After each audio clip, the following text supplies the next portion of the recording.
नमस्कार, मैं अतुल वर्मा एक बार फिर से स्वागत करता हूं। जैसे कल के वीडियो में हमने चर्चा करी थी एलएलपी वाले मुद्दे की, आपके सामने डिटेल चर्चा करी थी कि एलएलपी में जिस तरह से टैक्सेशन को चेंज किया जा रहा है, 18.5% किया जा रहा है वहां पर उन लोगों के लिए एलटीसीजी, जिसका एक साइकोलॉजिकल इम्पैक्ट हो सकता है, इमोशनल इम्पैक्ट हो सकता है।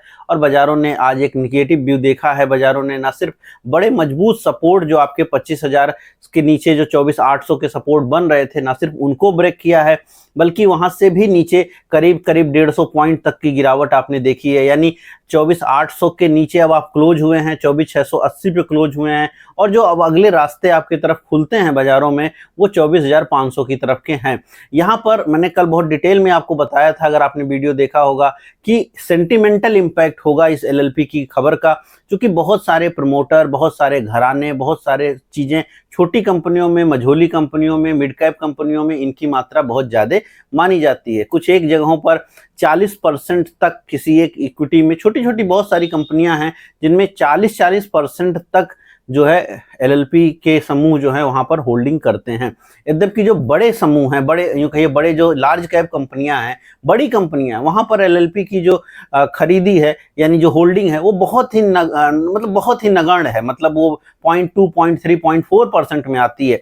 लेकिन जो मिड कैप स्टॉक्स हैं वहां पर एक सिग्निफिकेंट वैल्यू है, करीब 1 से लेके 5 से 10% तक बहुत सारे मिड कैप स्टॉक्स में है। अब इसके लिए कोई समग्र नंबर नहीं मिलता है। जब आप किसी पर्टिकुलर स्टॉक के बारे में बहुत डिटेल जाकर के खोजते हैं तो आपको मालूम चल पाता है कि इस पर्टिकुलर स्टॉक में कितनी मात्रा में एलएलपी की पोजीशन है, और उसके ऊपर वो इम्पैक्ट दिख सकता है।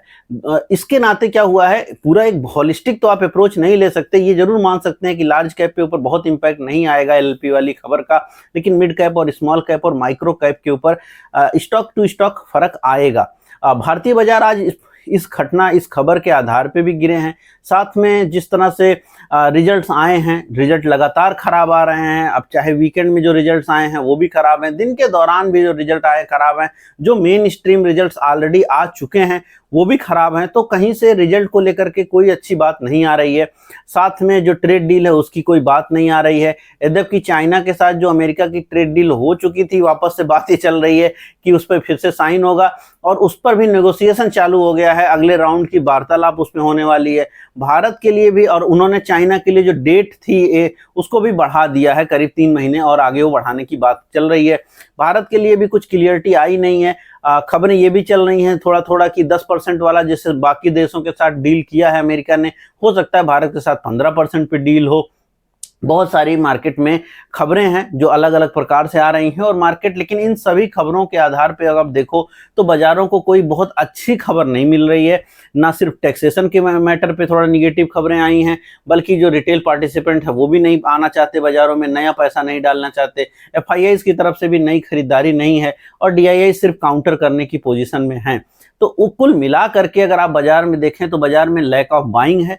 साथ में जो टैक्स बचाना चाहते हैं जो एलएलपी हैं, उनकी सेलिंग है, वहाँ बड़े प्लेयर की वहाँ से सेलिंग आ रही है। और इसीलिए आप अक्रॉस द बोर्ड सेलिंग देखे हैं। पूरे बाजारों की आप बात करिए, 2000 से ज़्यादा स्टॉक्स में 2500 के आसपास स्टॉक घटे हैं, वहीं कुछ 600 स्टॉक बढ़े हैं। मोटा मोटी जो मेन कंपनियां मैं उनकी बात कर रहा हूँ, तो मोटा मोटी आप देख सकते हैं कि 1:4, 1:5 का जो है रेशियो है गिरावट की तरफ। अब इसके नाते क्या हुआ है, मिड कैप में करीब 1% की गिरावट हुई है, स्मॉल कैप में करीब 2% तक की गिरावट हुई है, बैंक निफ्टी में करीब 0.5%, 0.25% गिरावट हुई है। लेकिन सारे ही लेवल्स जो है नीचे की साइड में अब टूट रहे हैं। 56,000 के पास बैंक निफ्टी पहुंच गया है। करीब करीब जो है अब लगता यही है कि 24,500 बचेगा नहीं, पर 500 बाजार टच करेगी निफ्टी पर। 24,500, 24,450 का रेंज निफ्टी पर भी आने की फुल उम्मीद लग रही है, क्योंकि जिस तरह की निगेटिविटी बनी हुई है उसमें कहीं कुछ पॉजिटिव नहीं दिख रहा है। और अगर इस तरह की 1 से 2 दिन और चला तो फिर वो 24,500 के लेवल आ जाएंगे। मार्केट के इंडेक्स के लेवल भले ही सुधर जाएं, 24,500 के आते आते बाजार कहीं ना कहीं रुक जाएगी, लेकिन जो बाजारों को सेंटिमेंट को लेकर के जो स्टॉक स्पेसिफिक मुद्दा है वो अभी थोड़ा और भी बुरा रहेगा, क्योंकि स्टॉक्स में परेशानी रहेगी। स्टॉक थोड़ा ऊपर नीचे करते हुए दिख सकते हैं, डिपेंडिंग अपॉन कि वहां पर बड़े प्लेयर किस तरह से पोजीशन बनाएंगे, क्योंकि अभी एक बार को निकासी का दौर है। तो लार्ज कैप संभल जाना चाहिए, क्योंकि वहां पर एलएलपी की भूमिका बिल्कुल नगण्य के बराबर है। लेकिन लार्ज कैप के संभलने से इंडेक्स तो संभल जाएगा, लेकिन ब्रॉडर मार्केट का संभलना थोड़ा अभी कठिन लग रहा है। पेन बना हुआ है। रियल्टी स्टॉक्स में आज करीब 4% की गिरावट थी। रियल्टी अगर आप एज ए सेक्टर देखिए तो पिछले एक महीने में करीब 12-13% जो है ये सेक्टर निकल गया है, गिर चुका है।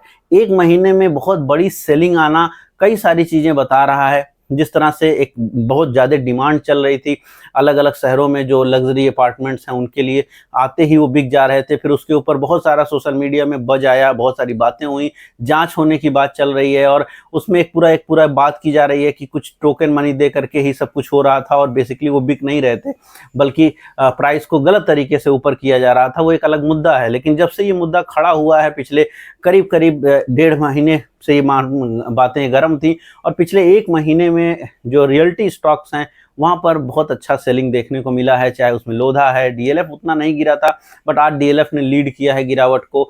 बहुत सारे स्टॉक्स जो रियल्टी से जुड़े हैं वहां पे गिरावट बनी हुई है। तो एक सेक्टर स्पेसिफिक भी गिरावट दिख रही है, जैसे रियल्टी में गिरावट है। आईटी भी पीछे नहीं है, करीब 8-9%, वो भी पिछले एक महीने में चला गया है नीचे, वहां पर सेलिंग है।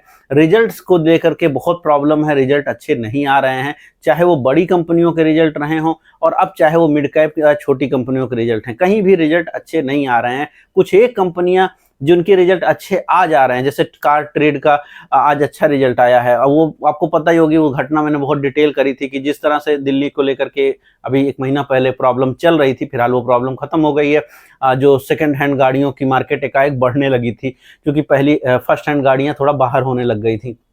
तो कार ट्रेड जैसी कंपनियां जो सेकंड हैंड मार्केट में काम करती हैं उनको बेनिफिट हो सकता था और वो बेनिफिट अब रिजल्ट में दिखा है। आज स्टॉक 10% ऊपर जरूर गया है, ऑल टाइम हाई लगाया है, नए ब्रेकआउट किए हैं, लेकिन ये घटनाएं कुछ ही एक शेयर में हो रही हैं। ज्यादा शेयरों में क्या हो रहा है, कोटक जैसा रिजल्ट आ रहा है, स्टॉक 7% गिर जाता है।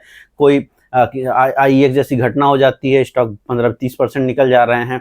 तो आप चाहे आईटी कंपनियां, क्रॉस द बोर्ड आईटी कंपनियों के रिजल्ट आपने देखें, परसिस्टेंट, कोफोर्ज, कहीं भी अच्छा रिजल्ट नहीं है, बैंकों में अच्छा रिजल्ट नहीं है, FMCG में अच्छा रिजल्ट नहीं है। और पिछले एक महीने का जो पैनिक सेलिंग है डिफरेंट पॉकेट में, वो बहुत ज़्यादा दिखने को मिल रहा है। तो उसके बहुत सारे मल्टीपल कारण हैं, लेकिन वो सारे कारण मिला करके मार्केट का तो हालत खराब है। और ऐसे में जब विक्स 10-10.15 के आसपास पहुंच गई थी, वहां से विक्स में करीब 10% से ज्यादा का इजाफा हुआ है 2 दिनों के अंदर। आज भी 7.5-8% विक्स बढ़ी है और अब 12.5 के ऊपर ट्रेड हो रही है। विक्स 12.5-13 के आसपास आकर के एक बार वापस से थोड़ी शांत हो सकती है, और अगर विक्स इस लेवल पे शांत होती है तो मार्केट भी थोड़ा साइडवेज हो जाएंगे। और वो बहुत जरूरी है कि बाजारों की ये जो गिरावट है, पिछले कुछ दिनों की जो लगातार गिरावट है, पिछले 5-6 दिन में तो बाजार लगातार गिर रही है, उसमें थोड़ी सी रोक लगेगी तो थोड़ा बाजारों के लिए बेहतर होना शुरू होगा। क्योंकि अभी जिस तरह का फॉल है वो न सिर्फ डरावना है, बल्कि आप एज ए इन्वेस्टर आपको अब परेशान भी कर रहा है, क्योंकि लगातार गिरावट है और अभी लैक ऑफ बाइंग भी है, कोई कुछ खरीदने की इच्छा नहीं रख रहा है। और वो चीज 2-4 दिन के अंदर जरूर दूर होती हुई दिखाई पड़ सकती है।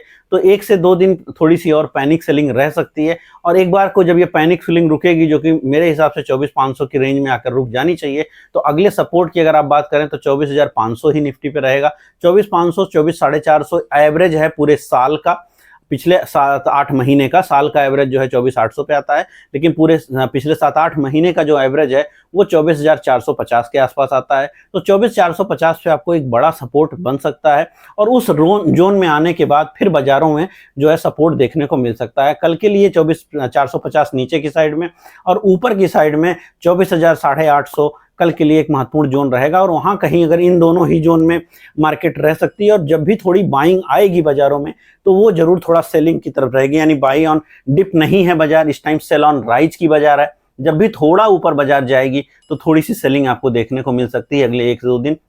तो थोड़ा सा आपको यहाँ पे संभल के काम करने की जरूरत है, बहुत जल्दी हड़बड़ करके बाई करने की जरूरत नहीं है। बहुत सारे स्टॉक घट रहे हैं और अभी थोड़ी और गिरावट होने पर वो थोड़ा और भी घट सकते हैं। और कोई भी शेयर अगर आप खरीद रहे हैं इस समय, तो ये जरूर ध्यान दीजिए कि एक बार अगर हो सके तो चेक करिए कि उसमें LLP की कितनी पोजीशन है। अगर बहुत ज़्यादा है तो बचिए। स्मॉल कैप, माइक्रो कैप में ज़्यादा है पोजीशन, कुछ मिड कैप में किसी में 5-7-10% तक भी है, लेकिन बाकी स्टॉक्स में बहुत ज़्यादा नहीं है। मेन स्ट्रीम मार्केट में यानी जो लार्ज कैप स्टॉक है वहाँ तो नगण्य के बराबर है, लेकिन फिर भी जब भी कुछ खरीदिए तो एक बार जरूर चेक कर लीजिए, क्योंकि LLP की साइड से जो सेलिंग आ रही है वो थोड़ा इम्पैक्ट अभी डालती हुई दिखाई पड़ सकती है। उम्मीद कर रहा हूँ वीडियो पसंद आई होगी। पसंद आई तो लाइक कीजिएगा, शेयर कीजिएगा, कमेंट कीजिएगा।